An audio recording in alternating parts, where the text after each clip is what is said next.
আল্লাহু আকবার বলো। ঈসা আলাইহিস সালাতু ওয়াস সালাম অন্ধকে কাছে নিয়ে বুকের মধ্যে টেনে নিলেন।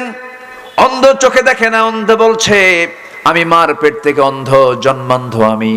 ঈসা আলাইহিস সালাতু ওয়াস সালাম ছোট্ট একটা লাঠি ব্যবহার করতেন, সে লাঠির ছোঁয়া হাতের ছোঁয়া লাগায়া দিলেন, অন্ধত্ব দূর হয়ে গেল। অন্ধ বলে ফেলতেছে আপনি আল্লাহর নবী, কোনো সন্দেহ নেই, আপনি আমাকে পড়াইয়া দেন লা ইলাহা ইল্লাল্লাহ। কালেমা পড়ে অন্ধ মুসলমান হয়ে গেল। ঈসা মনে মনে ভাবলেন হয়তো ইহুদিটাও হেদায়েত পেয়ে যাবে, এত বড় মুআজিজা সে আমার দেখতে পেল। কিন্তু ইহুদি কোনো কথা বলে না।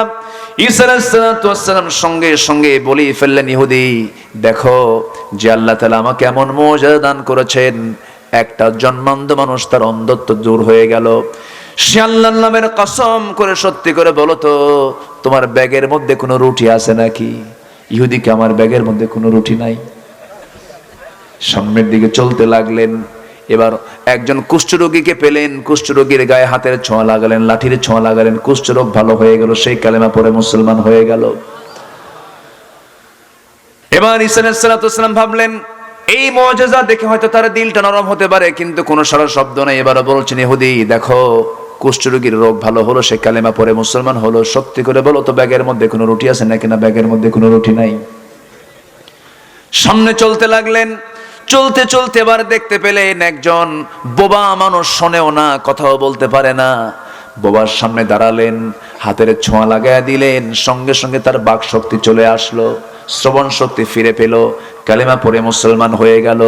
ঈসা ভাবলেন দুইজন লোক নহয়, দুইজন লোকের দ্বারা তার দিলটা নরম হলো না, এবার বাবা লোকটা ভালো হয়ে গেছে মনে হয়। এখন তার সে বলতেছে, আল্লাহর পয়গম্বর ঈসা, আমি তোমার সঙ্গে একটু থাকতে চাই, তুমি তো আল্লাহর নবী, তোমাকে একটু দেখতে চাই, তোমার দিন আমি যদি গ্রহণ করতে পারি। ঈসা আলাইহিস সালাম বললেন, তুই তো ইহুদি, তোর কপালে নাই, তুই তো বাঁকা জাত, সম্ভব না তোর। না, আমাকে একটু সময় দেন, আমি আপনার সঙ্গে একটু থাকতে চাই। আচ্ছা ঠিক আছে, আসো, কিছু সামান নিয়ে আসো, আর কিছু খাবার নিয়ে, শুকনো কিছু খাবার নিয়ে আসো। আচ্ছা ঠিক আছে। তো সে 3টা রুটি নিয়ে আসলো তার ব্যাগে, এবং কিছু কাপড় চোপড় নিয়ে সে ব্যাগ ভর্তি করে চলে আসলো আল্লাহর পয়গম্বরের কাছে। তারা দুজন রওনা দিলেন। এদিকে ঈসা আলাইহিস সালাম তার ব্যাগের মধ্যে কিছু কাপড় সামান নিয়েছেন এবং একটা রুটি নিয়েছেন। তাহলে মোট রুটি কয়টা হলো? 4টা রুটি। এই সম্বল নিয়ে তারা দুজন বের হলেন। বের হয়ে প্রতিমধ্যে একটু ক্ষুধা লাগলো। ঈসা আলাইহিস সালাম বসলেন, বসে বললেন, এই যে আমার ব্যাগে একটা রুটি আছে, তোমার ব্যাগের মধ্যে কোনো খাবার আছে কিনা বের করো। ইহুদি আর ব্যাগের থেকে রুটি বের করে না, সে একা একা খাবে। একা একা খেতে চাও, দরজা বন্ধ করে খাও, কথা বুঝলেন না? তো একা একা খাবে। তো ঈসা আলাইহিস সালাম বলেন, তোমার ব্যাগের মধ্যে কি কোনো খাবার তুমি নিয়ে আসো নাই? কোন ব্যাগের রুটি, কোনো রুটি নাই? কেন আমার ব্যাগের মধ্যে কোনো রুটি নাই? অথচ এমন নবীর সামনে বলে, ওমা তাদাখিরুনা ফি বুয়ুতিকুম, তোমাদের নবী ঈসা এমন নবী যে নবী বলতে পারেন তার বাড়িতে বসে কার বাড়িতে কি রান্না বান্না হচ্ছে। কোরআনের আয়াত আছে না? এই নবীর সামনে কি কয়? ব্যাগের মধ্যে রুটি নাই। ঈসা আলাইহিস সালাম মুসকে হাসি মারলেন, ভাবলেন যে এই রুটির লোভ সংবরণ করতে পারেন, আমার সঙ্গে চলবে কেমনে? তাহলে এরা সত্যবাদী না মিথ্যাবাদী বলেন? জাস্ট এদের চরিত্রটা একটু তুলে ধরা হচ্ছে আমার উদ্দেশ্য। আল্লাহর নবীকে পর্যন্ত এরা ঠকাইছে, মেরে ফেলেছে, হত্যা করেছে, শহীদ করেছে। সামনে চলতে লাগলেন। চলতে চলতে হঠাৎ করে এক অন্ধকে পেলেন। অন্ধের চোখে এই পয়গম্বর হাত বুলালে অন্ধের অন্ধত্ব দূর হয়ে যেত। ও বরিয়াল আকমাহা ওয়াল আবরাসা ওয়া উহিয়াল মাউতা বিইذنিল্লাহ। আল্লাহু আকবার বলেন। ঈসা আলাইহিস সালাতু ওয়াস সালাম অন্ধকে কাছে নিয়ে বুকের মধ্যে টেনে নিলেন। অন্ধ চোখে দেখে না, অন্ধ বলছে আমি মার পেট থেকে অন্ধ, জন্মান্ধ আমি। ঈসা আলাইহিস সালাতু ওয়াস সালাম ছোট্ট একটা লাঠি ব্যবহার করতেন, সে লাঠির ছোঁয়া হাতের ছোঁয়া লাগায়া দিলেন, অন্ধত্ব দূর হয়ে গেল। অন্ধ বলে ফেলতেছে আপনি আল্লাহর নবী, কোনো সন্দেহ নেই, আপনি আমাকে পড়াইয়া দেন লা ইলাহা ইল্লাল্লাহ। কালেমা পড়ে অন্ধ মুসলমান হয়ে গেল। ঈসা মনে মনে ভাবলেন হয়তো ইহুদিটাও হেদায়েত পেয়ে যাবে, এত বড় মুআজিজা সে আমার দেখতে পেল। কিন্তু ইহুদি কোনো কথা বলে না। ঈসা আলাইহিস সালাতু ওয়াস সালাম সঙ্গে সঙ্গে বলেই ফেললেন, ইহুদি দেখো যে আল্লাহ তাআলা আমাকে এমন মুআজিজা দান করেছেন, একটা জন্মান্ধ মানুষ তার অন্ধত্ব দূর হয়ে গেল। সে আল্লাহর নামের কসম করে সত্যি করে বলো তো, তোমার ব্যাগের মধ্যে কোনো রুটি আছে নাকি? ইহুদিকে আমার ব্যাগের মধ্যে কোনো রুটি নাই। সামনের দিকে চলতে লাগলেন। এবার একজন কুষ্ঠরোগীকে পেলেন, কুষ্ঠরোগীর গায়ে হাতের ছোঁয়া লাগালেন, লাঠির ছোঁয়া লাগালেন, কুষ্ঠরোগ ভালো হয়ে গেল, সেই কালেমা পড়ে মুসলমান হয়ে গেল। এবার ঈসা আলাইহিস সালাম ভাবলেন এই মুআজিজা দেখে হয়তো তার দিলটা নরম হতে পারে, কিন্তু কোনো সারা শব্দ নেই। এবার বলছেন ইহুদি দেখো কুষ্ঠরোগীর রোগ ভালো হলো, সে কালেমা পড়ে মুসলমান হলো, সত্যি করে বলো তো ব্যাগের মধ্যে কোনো রুটি আছে নাকি? না, ব্যাগের মধ্যে কোনো রুটি নাই। সামনে চলতে লাগলেন, চলতে চলতে এবার দেখতে পেলেন একজন বোবা মানুষ, শোনেও না, কথাও বলতে পারে না। বোবার সামনে দাঁড়ালেন, হাতের ছোঁয়া লাগাইয়া দিলেন, সঙ্গে সঙ্গে তার বাক শক্তি চলে আসলো, শ্রবণ শক্তি ফিরে পেল, কালেমা পড়ে মুসলমান হয়ে গেল। ঈসা ভাবলেন দুইজন লোক নয়, দুইজন লোকের দ্বারা তার দিলটা নরম হলো না, এবার বাবা লোকটা ভালো হয়ে গেছে মনে হয়, আর এখন তার দিলটা নরম হয়ে কালেমা পড়বে মনে হয়, কিন্তু কোনো সারা শব্দ নাই। এবার ঈসা আল্লাহর পয়গম্বর বলছেন শোনো ইহুদি দেখো এই কথা বলতে জানতো না, কানে শুনতো না, বধির একজন মানুষ, তার দুটো অঙ্গই ভালো হয়ে গেছে। যে আল্লাহ তাআলা আমাকে কেমন মুআজিজা দান করেছেন, সে আল্লাহর নামের কসম করে সত্যি করে বলো তো তোমার ব্যাগের রুটির খবরটা কি? ইহুদি কয় ব্যাগের মধ্যে কোনো রুটি নাই। ঈসা আলাইহিস সালাম হাল ছাড়লেন না, তিনি ভাবলেন তোর ব্যাগের খবর আমি বের করবই। ঈসা আলাইহিস সালাম আল্লাহর পয়গম্বরদের মধ্যে ধৈর্য কম না বেশি? ধৈর্য কম না বেশি? ঈসা আলাইহিস সালাম এবার রওনা দিলেন সামনের দিকে, চলতে চলতে চলতে চলতে এবার প্রচন্ড ক্ষুধা লেগে গেছে। এক রাখালকে ডাক দিয়ে বলেন রাখাল একটা ছোট্ট ছাগল দিবা নাকি, জবহ করে খাবো, আমরা প্রচন্ড ক্ষুধা পেয়েছে। ছাগলটা নিলেন, জবহ করলেন, গোশতগুলো কাটলেন, এরপরে টুকরো টুকরো করে ভুনা করলেন, রান্না বান্না করলেন। ঈসা আলাইহিস সালাম নিজে রান্না বান্না হয়ে গেল। এবার সুন্দর বাটিতে করে বসলেন, বসে বলছেন রাখাল তুমিও খাও, ও আমার সফর সঙ্গী ইহুদি তুমিও খাও। ঈসা আলাইহিস সালাম খাওয়ার শুরুতেই বিসমিল্লাহ বললেন, বিসমিল্লাহ বললেন, জোরে জোরে বললেন, মানে আমিও বিসমিল্লাহ বলছি তোরও বিসমিল্লাহ বল। রাখাল বিসমিল্লাহ বলল, আল্লাহর পয়গম্বর বললেন কিন্তু ইহুদি বলল না। সোজা না বাঁকা? সোজা না বাঁকা? ঈসা আলাইহিস সালাম খাওয়া সম্পন্ন করলেন।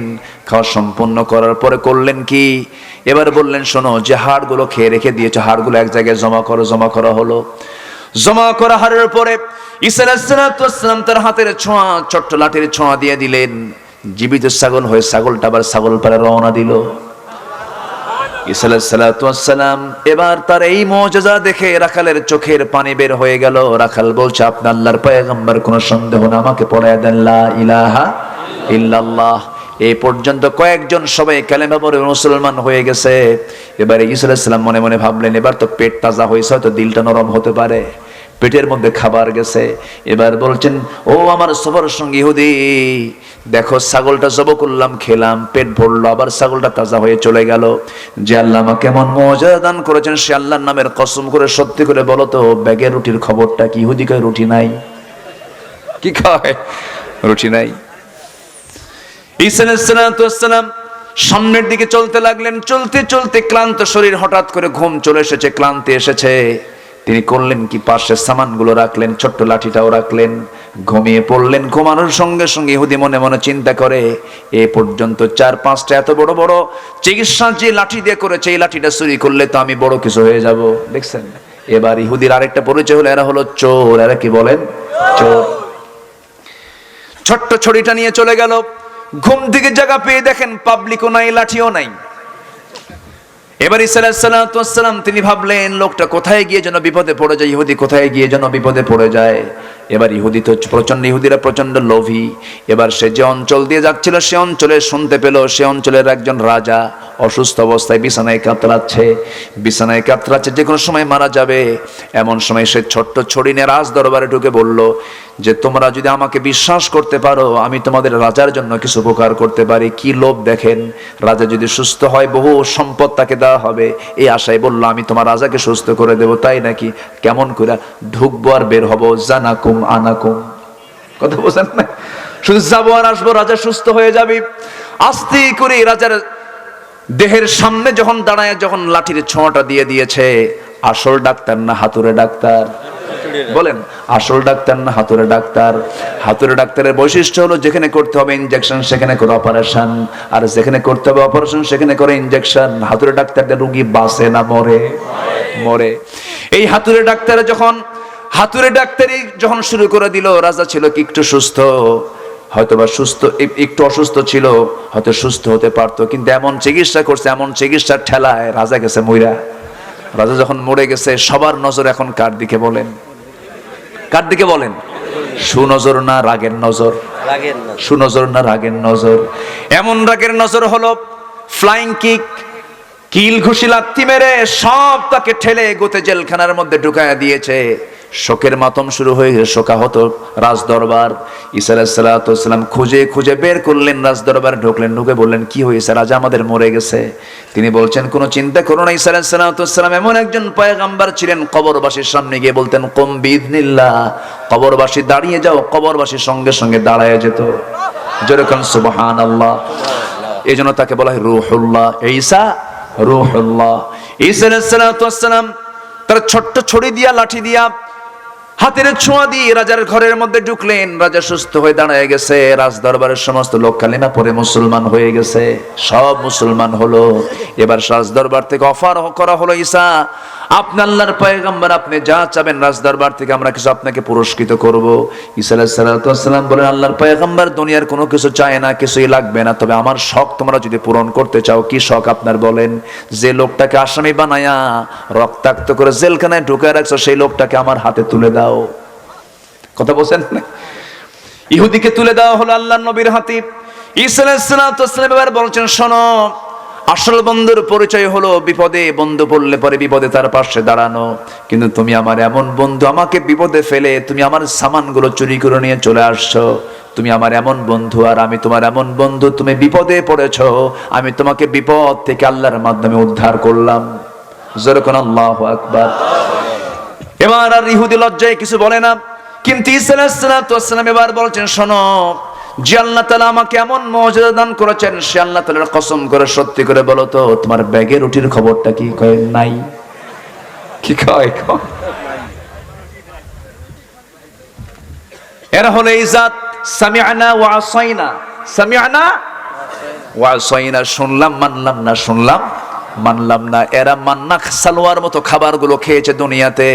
মান্না সালোয়া বেহেশতের খাবার খাইছে কারা? এই বনি ইসরাইলরা।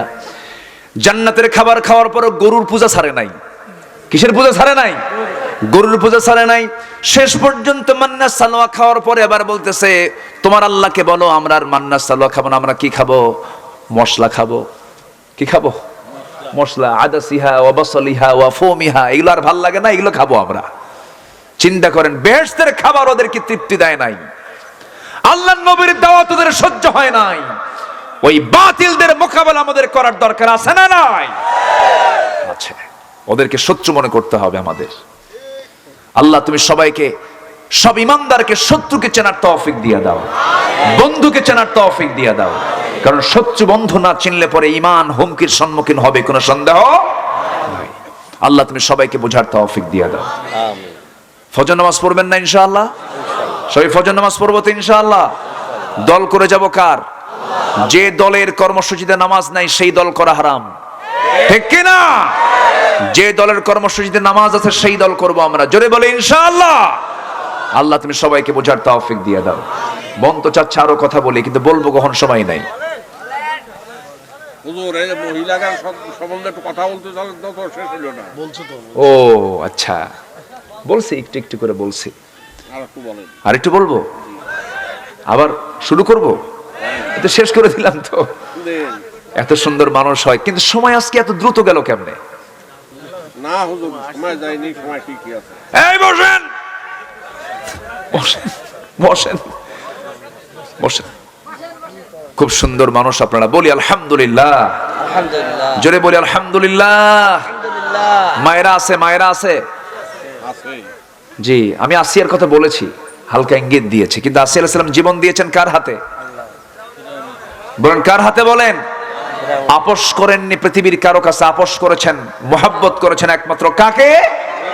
আল্লাহকে। আমার মাদেরকে বলবো, কোথাও সময় নষ্ট করবেন না। সেদিন জরিপে দেখলাম, সপ্তাহে 72 ঘন্টা টেলিভিশনে, এগুলোর মুখে থুতু মেরে দেন, দেখতে যাবেন না। চরিত্র নষ্ট করা যাবে না। মাদেরকে আল্লাহ তাআলা বোঝার তৌফিক দান করুন। জোরে বলি আল্লাহুম্মা আমিন। এই আশাবাদ কামনা করছি। অনেক সময় আমি আপনাদের নিয়ে ফেলেছি, সবাই বসুন। এখন আমার চাওয়া দরকার দোয়া, আমি দোয়া চাই। আমাকে দোয়া না করে আপনারা চলে যাবেন? আমি মুসাফির মানুষ, এখানে দোয়া কবুল হওয়ার মতো কিছু পছন্দের বান্দা এখানে আছেন। অনেক মাজলুম লোক থাকতে পারেন, দোয়া থেকে কেউ মাহরুম হওয়া ঠিক না। বসেন সবাই, আমরা একসঙ্গে দোয়া করে যাব। জোরে বলি ইনশাআল্লাহ, আরো জোরে বলি ইনশাআল্লাহ। সবাই নামাজের মতো করে বসি, নামাজের মতো করে বসি, নামাজের মতো করে বসি।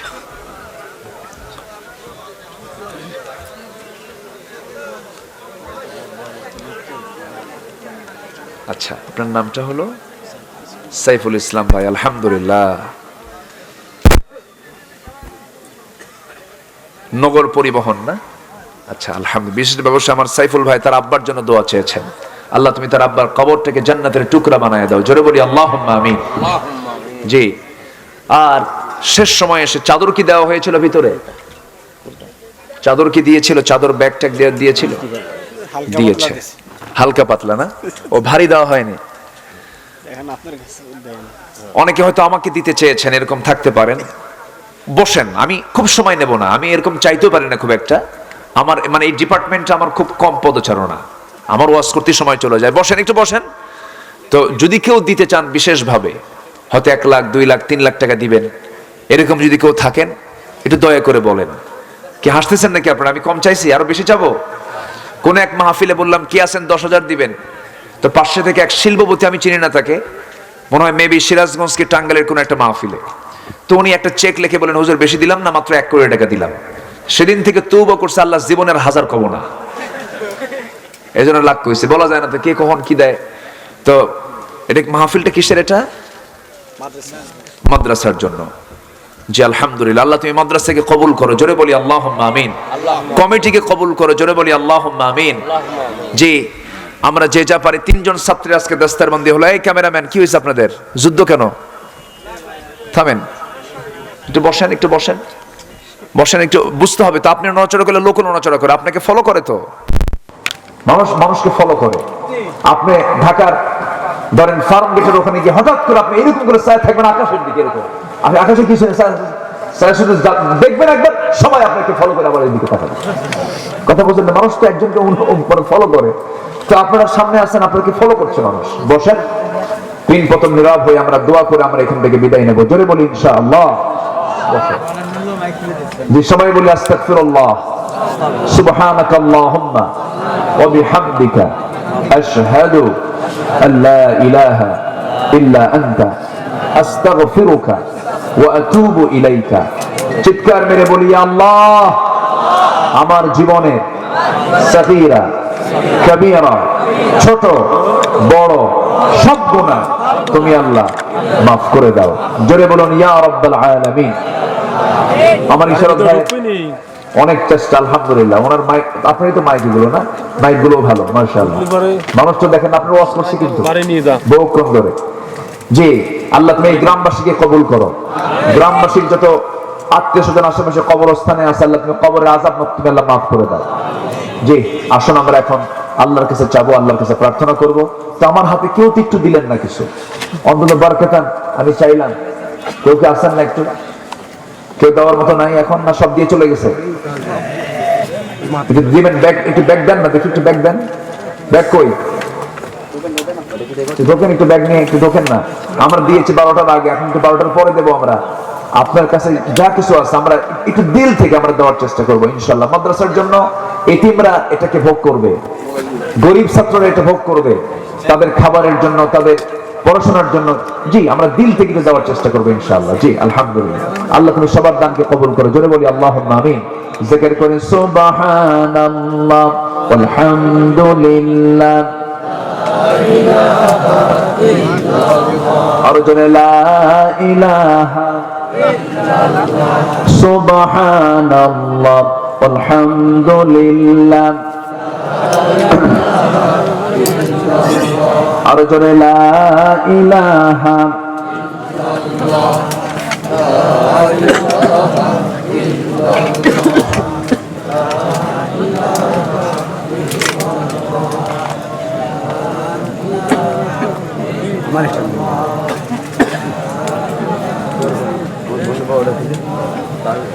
না। ঠিক আছে, অনেক রাত হয়েছে তো, আর অনেকে ছিল আলহামদুলিল্লাহ, আলোচনা পর্যন্ত ছিল তো আলহামদুলিল্লাহ। আমরা সবার প্রতি সন্তুষ্ট, আল্লাহ যেন সন্তুষ্ট হয়ে যান, যদি বলি আল্লাহুম্মা আমিন। বসে আমরা দোয়া করে, শেষ কাজ তো দোয়া, আমরা দোয়াটা করে আমরা এখান থেকে বিদায় নেব ইনশাআল্লাহ। যে ওয়াহিদ ভাই, আপনি দোয়া করেন, হ্যাঁ আপনি দোয়া করেন, হ্যাঁ আচ্ছা। আসুন আমরা, আল্লাহ বেশি কবুল করে। জি আলহামদুলিল্লাহ, আসুন আমরা আল্লাহর কাছে চাই, আল্লাহুম্মা আমিন। রব্বানা যালামনা أنفسنا وإن لم تغفر لنا وترحمنا لنكونن من الخاسرين। গভীর রাত, শিশির ভেজা রাত্রি, হাজার হাজার মুসলমান নরনারীকে নিয়ে তোমার কালাম থেকে কিছু কথা বলেছি। গুনার বোঝা মাথায় নিয়ে কাঙ্গাল ফিকারের মতো দুটো হাত পেতে আছি। আল্লাহ, গুনার দিকে তাকাইও না, বান্দা মনে করে তামাম জীবনের সমস্ত গুনাহগুলো